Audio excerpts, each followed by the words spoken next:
Kayaknya kehidupan seorang Royhani seputar juara terus ya. Nggak bosan juara. Aduh, gimana ya? Aduh gimana ya, kecanduan. Kecanduan. Kecanduan.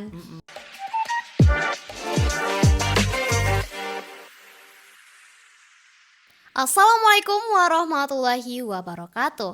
Halo Sobat UIN, kembali bersama saya Yesa Amanda di Salingka Kampus Podcast, podcastnya UIN Bukit Tinggi. Oh iya teman-teman, kali ini kita sudah kedatangan bintang tamu luar biasa. Beliau bernama Muhammad Royhan Kowima. Tapi sebelumnya kita sapa-sapa dulu yuk. Halo Royhan, Halo, Kak. gimana kabarnya? Alhamdulillah sehat, Masya Allah, luar biasa. Perjalanan ke sini lancar? Lancar, Alhamdulillah. Oke, aku udah langsung panggil Royhan, tapi aku mau nanya nih, kan namanya Muhammad Royhan Kowima. Betul. Bagusnya dipanggil Abang Muhammad Royhan Kowima, udah Muhammad Royhan Kowima, atau udah Kowima, udah Muhammad, udah Royhan, atau apa nih? Royhan aja, Kak. Royhan aja. Ya. Oke. Jadi teman-teman, Royhan ini merupakan mahasiswa UIN Bukit Tinggi dengan program studi Hukum Keluarga Islam. Beliau lahir di Solo 15 Agustus 2005 dan bercita-cita menjadi seorang hakim. Amin. Oke. Nah, kan aku udah bilang podcast kita tentunya akan mengajak mahasiswa-mahasiswa atau bintang-bintang tamu inspiratif. Jadi, Muhammad Royhan Kowima ini merupakan seorang mahasiswa berprestasi yang memiliki segudang prestasi. Nih, aku spill ya. Yang pertama, Royhan ini pernah lolos di Valivandet peserta International Conference Santri Mendunia ketiga negara Malaysia, Singapura, Thailand. Gak cuman satu negara aja ya guys ya, udah di luar negeri, tambah lagi 3 negara. Luar biasa sekali, Masya Allah. Yang kedua, juara 2 Musabaqah Syarhil Quran tingkat internasional Melayu Serumpun di UIN Sultan Taha Saifuddin Jambi. Ini kapan nih, Royhan? Barusan 2 minggu yang lalu, Kak. Wow, 2 minggu yang lalu nih teman-teman. Betul. Yang ketiga, sertifikat anugerah Duta Literasi Keuangan Indonesia yang diselenggarakan oleh OJK, Otoritas Jasa Keuangan. Wow, langsung dari OJK-nya ya. Betul. Juara 2 Musabaqah Syarhil Quran tingkat internasional Melayu Serumpun di UIN Sultan Taha Saifuddin Jambi. Wow, 2 kali. Ya, betul. 2 kali lomba. Di tahun kemarin dan tahun ini. Wow, dan juara kedua-duanya. Alhamdulillah. Alhamdulillah. Tapi belum bisa mendapatkan juara 1. Gak apa-apa, yang penting Yang udah penting berusaha berusaha. dan udah bawa pulang juara 2. Juaranya. Oke. Selanjutnya juara 2 pidato tingkat nasional di Jakarta dalam acara Ngaji Literasi Gramedia Jakarta Pusat. Wow, udah sering ke Jakarta berarti ini ya. Alhamdulillah. Alhamdulillah. Selanjutnya juara 1 khutbah Jumat tingkat provinsi dalam acara Gema Rindu Kementerian Agama Sumatera Barat. Gak main-main ya kejuaraan seorang Royhan ini teman-teman. Selanjutnya, penghargaan sertifikat Santri Digital Preneur program Kemenparekraf Sandiaga Uno tingkat nasional. Bisa diceritain gak sih sedikit mengenai prestasi Royhan Kowima? Tapi ini beneran nih? Beneran. Wow, luar biasa sekali ya teman-teman. Di umur yang kelahiran 2005 berarti umur 20. Masih 20. 20 tahun Masih 20. udah banyak kejuaraannya. Alhamdulillah. Coba ceritakan dulu tentang prestasinya Royhan. Ya, alhamdulillah Rehan sangat bersyukur ya, Kak. Karena di umur yang cukup dikatakan masih muda ini, di umur 20-an Rehan sudah bisa mengukir prestasi yang dikatakan cukup lumayan banyak. Dan itu pun di kelas yang bukan main-main sampai juga kelas internasional. Wow. Dan alhamdulillah kemarin prestasi terbaru Rehan itu lulus peserta Valivandet Santri Mendunia International Conference itu bakal diadakan di bulan Februari. Malaysia, Thailand dan juga Singapura. Nah, kami di sana bakal ngebahas juga gimana karya tulis ilmiah kami bakal disampaikan, bagaimana dampaknya juga bagi bukan hanya di sekitar Royhan tapi juga berdampak bagi negara lain juga dan bahkan di kancah internasional. Masya Allah teman-teman. Dan seperti tadi ada juga lomba MSQ Syarhil Quran di UIN Jambi, yang mana itu kami berkompetisi bukan hanya antar kampus di Indonesia. kami juga berkompetisi dengan negara Melayu serumpun dari Wow. Brunei Darussalam, Thailand dan juga Malaysia. Wow, Dan alhamdulillah kami meraih juara 2 di sana. luar biasa Seperti sekali. yang banyak juga yang lain tadi, lomba-lomba yang lain dan seperti duta Pidato. literasi dia pidato duta literasi keuangan Indonesia. Mereka mengamanai Rehan bagaimana mengedukasi juga masyarakat lewat konten di media sosial tentang keuangan. Kebetulan Rehan juga ini suka konten Kak, dan juga influencer juga di Instagram, dan mereka pinginnya Rehan memang bisa mengedukasi masyarakat tentang keuangan ini. Oke, luar biasa sekali. Insya Allah. Tapi sebelum kita lanjut, teman-teman, mari sama-sama kita saksikan video tentang bintang tamu luar biasa kita, Royhan. Silahkan.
Wow, luar biasa sekali loh teman-teman. Masya Allah. Alhamdulillah. Pialanya banyak sekali ya, Royhan. Aduh, sampai di rumah itu bikin satu lemari buat naruh piala. Itu dari Royhan sendiri? Dibuatin orang tua. Maksudnya Dan isi pialanya punya Royhan betul, semua? punya Ryan semua. Wow. Luar biasa sekali loh teman-teman. Aku sampai gak bisa berkata-kata nih. Wah. Oke, tadi Raihan menceritakan sampai ke OJK ya. Selanjutnya tadi juga ada pidato tingkat nasional Ya. ngaji literasi di Gramedia Jakarta Pusat. Itu gimana itu? Ya betul. Kebetulan seluruh percetakan se-Indonesia itu mengadakan ulang tahun mereka. Jadi mereka mengadakan lomba pidato, yang mana ketika itu Rehan masih sebagai santri, dan mereka merekrut semua santri yang ada di Indonesia ini untuk ikut andil dalam lomba tersebut. Dan alhamdulillah Rehan mendapatkan juara 2 di sana. Wow, guys, kalian lihat kan kalau kualitas mahasiswa UIN Bukit Tinggi sekeren ini loh guys. Se-Indonesia juara 2. Se-Indonesia juara Wow, Jakarta Pusat lagi. 2. Alhamdulillah. Oke, ada juga juara 1 khutbah Jumat tingkat provinsi acara Gemarindu Kementerian Agama Sumatera Barat. Itu gimana? Ya, kebetulan Rehan memang di Sumatera Barat ini kan ada cabang lomba khutbah Jumat MTQ. Nah, dari sana Rehan diajarkan di karantina juga bagaimana Rehan bisa berkompetisi di kancah Sumatera Barat ini dengan modal berbicara di atas mimbar. Nah, dan itu Rehan tidak mudah melalui prosesnya. Rehan belajar dengan guru, dan beliau mengajarkan Rehan dengan tulus, dan sampai akhirnya Rehan bisa mendapatkan juara 1 di Kanwil Sumbar kemarin. Masya Allah. Tetapi bukan hanya di sana, Rehan memang dulu memang sering lomba khutbah. Bahkan juara 2 di MTQ Nasional tingkat Provinsi Sumatera Barat, di Solo Selatan, dan juga di Padang Panjang kemarin. Wah, Iya. kayaknya kehidupan seorang Royhani seputar juara terus ya. Nggak bosan juara. Aduh, gimana ya? Aduh, gimana ya? Kecanduan. Kecanduan. Juara 2 MTQ cabang khutbah Jumat dan penghargaan sertifikat santri digital. Ini gimana yang dari Kemenparekraf ini? Ya, jadi kebetulan ketika Kemenparekraf dulu itu Sandiaga Uno, beliau itu mengadakan sebuah pelatihan bagi santri-santri ini agar jago di bidang media informasi. Nah, beliau mendatangkan pemateri hebat dari luar. Kami diajarkan bagaimana seorang itu bisa paham dengan dunia digital di zaman sekarang.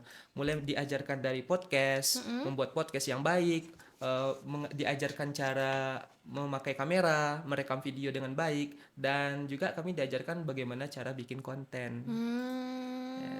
Bukan hanya di bidang keagamaan saja Rehan tekuni, tetapi Rehan juga mendapatkan kesempatan untuk berkecimpung di media sosial juga. Wow, sangat memanfaatkan teknologi. Ya, betul Selayaknya sekali. Gen Z ya guys ya, tapi Gen Z Betul. luar biasa. Masya Allah. Insya Allah. Allahu Akbar. Takbir. Oke.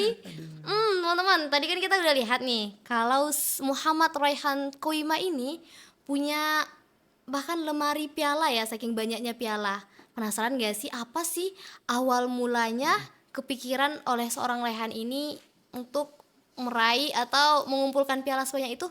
Apa sih sebenarnya Rehan? Oke, mungkin Ren dulu motivasinya ketika kecil, orang tua juga alhamdulillah beliau mengarahkan Rehan untuk selalu mengikuti kegiatan-kegiatan positif, tentunya seperti perlombaan MTQ. Nah, ketika Rehan pertama kali juara, tentu ketika itu Rehan merasa, wah, ternyata aku bisa juara ya, aku bisa meraih prestasi ya. Nah, dari sana Rehan mulai ketarik buat lomba, terus ikut lagi dan lagi. Bukan Rehan memandang segi materi ataupun hadiah uangnya atau Iya. tidak, itu tidak, tapi Rehan menganggap ini sebuah kegiatan yang positif dan Rehan bisa bersaing dengan orang-orang hebat. Dan Rehan selain itu juga bisa mendapatkan ilmu-ilmu baru dari guru-guru Rehan yang mengajarkan Rehan. Nah, dari sana ketika beriringnya waktu, Rehan dari kecil sering lomba, terus sampai di tingkat aliyah di pesantren. Di sana Rehan lebih banyak lagi ikut lomba dan masuk UIN juga. Ketika di UIN Rehan semakin candu dengan perlombaan sampai akhirnya Ren bingung nih untuk naruh pialanya. Nah, Ren sangat menghargai piala juga karena ini bukti perjuangan Rehan dari kecil Oke. sampai sekarang. Nah, untuk itu Rehan kepikiran, oh gimana kalau Rehan bikin sebuah lemari yang memang ketika Rehan melihatnya, oh ternyata kenangan Rehan dari kecil sampai besar ini, Rehan memang orangnya berprestasi dan sering ikut lomba gitu. Wow, luar biasa sekali guys, sampai kebingungan naruh piala di mana. Tapi mungkin aku kasihan sih yang jadi tetangganya Raihan, pasti Wah, dibandingin terus. semoga Semoga tidak. tidak, oke. Untung aku bukan tetangganya guys. Syukur. Oke, kita lanjut ke pengalaman yang dialami dan dirasakan saat mengikuti berbagai macam lomba. Gimana sih, Raihan? Ya, tentu seperti Rehan yang sering mengikuti lomba itu tantangan terberatnya pasti rasa cemas. Tentu yang kedua Rehan sering tidak percaya diri karena melihat barangkali lawan-lawannya ini jago, barangkali Rehan yang masih belum memiliki kapasitas ilmu di bidang satu bidang itu, mungkin Rehan merasa, oh apakah saya bisa juara ataupun bagaimana nanti ya pikiran orang terhadap Rehan. Terus apakah Rehan nanti mengecewakan kedua orang tua ataupun mengecewakan teman-teman sekitar. Nah, mungkin itu tantangan terberat Rehan juga dulu ketika mulai berprestasi. Nah, tapi seiring berjalannya waktu Rehan mulai memahami, oh ternyata berkompetisi itu bukan tentang menang dan kalahnya. Ternyata berkompetisi itu bagaimana kita terus berusaha untuk mengupgrade diri kita, terus berusaha memperbaiki kesalahan-kesalahan kita. Nah, dari sanalah bakal muncul siapanya kita dan bakal muncul, oh ternyata bidang saya di sini dan prestasi saya itu di sini gitu. Oke, luar biasa sekali ya teman-teman. Oh iya, sekarang Royhan kan mahasiswa UIN Bukit Tinggi. Ya, Semester betul. berapa? Masih semester 5. Masih semester 5. Berarti untuk mencapai semester 7 nanti target 3,5 kan? Insya Allah 3,5. Untuk mencapai semester 7 nanti bakalan banyak nih piala-piala yang bakal dihadiahkan ke UIN berarti ya. Insya Allah. Insya Allah, Allahu Akbar. Oke. Apa sih yang Raihan rasakan selama menjadi mahasiswa UIN Bukit Tinggi? Oke, tentu Rehan sangat bersyukur bisa kuliah di sini. Tentu yang pertama Rehan rasakan dosen-dosen di sini sangat support terhadap mahasiswanya. Itu yang Masya sangat Rehan Allah. rasakan sampai saat ini. Kenapa? Karena ketika ada kompetisi, ketika ada lomba, nah para dosen-dosen itu selalu menyediakan ruang bagi mahasiswanya untuk mencoba hal-hal baru, mencoba untuk berkompetisi. Nah, itu yang Rehan rasakan sangat bersyukurnya karena memang UIN ini menyediakan ruang bagi kita untuk berprestasi. Wah, dengarkan teman-teman, kalau dosen-dosen di UIN Bukit Tinggi ini sangat support sekali mahasiswa-mahasiswanya untuk mengudara dan memperbanyak piala. Oh iya, Royhan bangga nggak menjadi mahasiswa UIN Bukit Tinggi? Sangat bangga. Kenapa tuh? Karena di sini Rian bukan ini ya, bukan merasa sendiri gitu Kak. Karena Rian dikelilingi dengan orang-orang hebat. Bukan hanya saja dosen-dosen yang hebat, tapi teman-teman ataupun lingkungan sekitar Rian ini dikelilingi oleh orang-orang hebat. Nah, dari sana Rehan bisa belajar, dari sana Rehan bisa mengambil pembelajaran. Oh, ternyata diri saya masih kurang nih. Oh, ternyata diri saya masih banyak yang harus diperbaiki. Nah, makanya saya sangat bangga bisa hadir di UIN Bukit Tinggi ini dan juga berkuliah di UIN Bukit Tinggi ini. Masya Allah. Oke. Sumbangsi apa sih yang diberikan oleh uang Bukit Tinggi sehingga Royhan bisa kian mendapatkan prestasi? Ya, tentu Bukit Tinggi tidak hanya diam untuk mahasiswa yang berprestasi. UIN Bukit Tinggi juga memberikan apresiasi yang besar sebesar-besarnya terhadap mahasiswa yang berprestasi. Misal UIN Bukit Tinggi memberikan reward, UIN Bukit Tinggi juga menyebarkan informasi, oh ternyata ini delegasi UIN Bukit Tinggi yang ikut lomba di internasional. Oh, ternyata ini loh mahasiswa yang memang berprestasi yang bisa bersaing di kancah internasional. Nah, memang sangat support sekali UIN Bukit Tinggi, bukan hanya dari segi materi seperti reward seperti uang tadi, namun juga dari segi penyebar luasan informasinya terhadap mahasiswa lain. Karena biar nanti mahasiswa lain juga termotivasi untuk berprestasi ke depannya gitu. Wow, Masya Allah. Nah, teman-teman udah denger kan pengakuan langsung dari mahasiswa berprestasi bahwa UIN Bukit Tinggi itu sangat support sekali Betul. untuk perlomba-perlombaan, untuk menambah piala-piala kita lah gitu. Ya, betul sekali. Jadi jangan lupa masuk UIN UIN Bukit Bukit Tinggi. Tinggi. Oke, Sangat kita betul. lanjut. Ditunggu teman-teman. Biar ketemu ya sama Royhan. Jadi cepat tamat, cepat jumpa sama Bang Ayo Royhan cepat ya. masuk ke UIN Bukit Tinggi. Oke. Umur Raihan 20 tahun Betul. dan udah banyak piala. Aku jadi penasaran nih, Ya. kiat-kiat apa saja sih yang bisa dibagi ke kami agar kami juga bisa meraih prestasi sebanyak Raihan? Ya, tentu kita pahami dulu bahwasanya konsep dalam berprestasi, dalam berlomba ini bukan untuk mencari ketenaran, bukan untuk mencari hal-hal yang ya oh ternyata ini loh saya, bukan untuk membanggakan diri kita, tapi kita berprestasi memang tujuannya murni karena Allah Ta'ala. Kita berprestasi barangkali kita dengan tujuan birrul walidain, kita ingin menyenangkan hati kedua orang tua kita, Masya Allah. melihat senyuman orang tua kita, oh ternyata anaknya bisa berprestasi. Dan yang kedua mungkin kita dalam berprestasi ini barangkali jangan mengharapkan pujian-pujian dari orang lain ataupun membanggakan diri, namun kita bagaimana dampak kita terhadap orang lain. Barangkali ketika kita berprestasi, oh bisa membuat orang termotivasi lagi untuk berprestasi, memperbaiki dirinya. Oh ternyata ketika kita berprestasi, orang lain bisa kita berikan ilmu juga terhadap apa yang kita punya.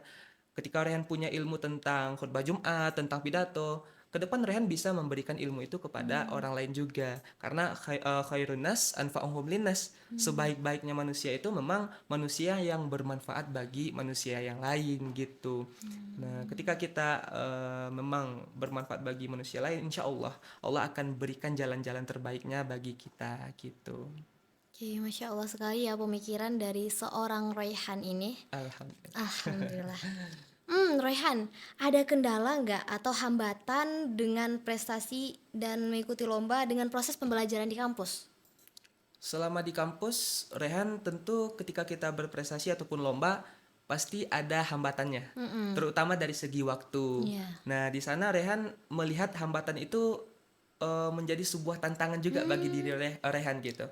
Kenapa? Karena kita dituntut untuk bisa manajemen waktu. Oke. Nah, di sana Rehan bukan menganggapnya itu sebagai suatu yang buruk juga, tapi Rehan mencoba bagaimana mencari solusinya. Oh, ternyata ketika kita ada lomba di hari sekian, maka sebelum hari itu kita mempersiapkan perkuliahan kita dengan maksimal. Barangkali ada tugas yang belum kita selesaikan dengan secepatnya. Ataupun ketika kita ingin pergi lomba dan masih banyak tuntutan kita selaku mahasiswa seperti tugas tadi, ya kita selesaikan dengan maksimal. Jangan menunda-nunda sampai akhirnya kita lalai juga terhadap kewajiban kita sebagai mahasiswa di UIN Bukit Tinggi ini.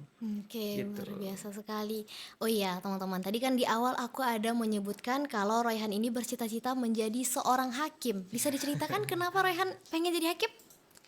Ya, karena Rehan lihat hakim itu pekerjaan yang Mulia. mulia, ya, pekerjaan yang memang betul jatuhnya itu adalah tangannya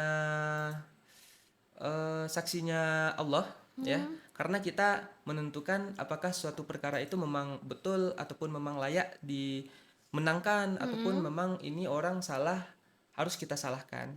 Karena di zaman sekarang hakim-hakim itu memang diperlukan yang jujur, hakim-hakim itu diperlukan yang memang kompeten di bidangnya. Jangan sampai kita membuat sebuah laporan palsu, jangan sampai kita terjerat dengan korupsi dan lain-lain, apalagi sogokan gitu. Nah, Rehan ingin sekali bagaimana memang orang-orang yang kita adili itu diadili dengan seadil-adilnya, Oke. yang salah memang dikatakan salah, ya tidak ada pandang bulu gitu. Equality before the law. Yes, betul sekali. Semua sama di Di hadapan hukum. hadapan hukum. Oke. Target ke depan dari seorang Raihan apa? Udah punya target ke depan? Entah jangka pendek, jangka panjang? Ya, target Raihan ke depan mungkin setelah S1 di UIN Bukit Tinggi, ya mungkin Raihan ingin coba lagi S2 di luar negeri. Raihan ingin lagi mengembangkan diri Raihan. Raihan tidak merasa cukup dengan ilmu yang Raihan miliki sekarang. Raihan ingin lagi mengembangkan diri ke lebih yang baik lagi. Karena di dunia luar sana masih banyak ilmu-ilmu yang bertebangan dan itu bakal Rehan serap lagi ilmu-ilmunya, dan Rehan ingin ke depan Rehan tidak hanya stuck di level sekarang tapi ingin lagi naik level seperti orang-orang hebat di luar sana gitu. Oke. Kalau ini kan kita sekarang ditonton nih sama banyak orang. Ada pesan nggak dari Raihan untuk teman-teman yang nonton kita ini? Oke, mungkin bagi teman-teman yang menonton podcast kami kali ini, Rehan cuma bisa berpesan, jangan ragu untuk mengambil sebuah keputusan, keluar dari zona nyaman, karena kita sendirilah yang tahu dengan potensi diri kita. Karena kalau kita takut untuk memulai, karena mungkin barangkali, oh saya belum jago di bidang ini, atau saya belum maksimal dalam hal ini, makanya nanti kita tidak bisa berkembang. Nah, makanya jangan ragu untuk mencoba hal-hal baru. Kuatkan niat dan tekad kita untuk mencoba hal-hal baru. Barangkali dari sana potensi kita lahir.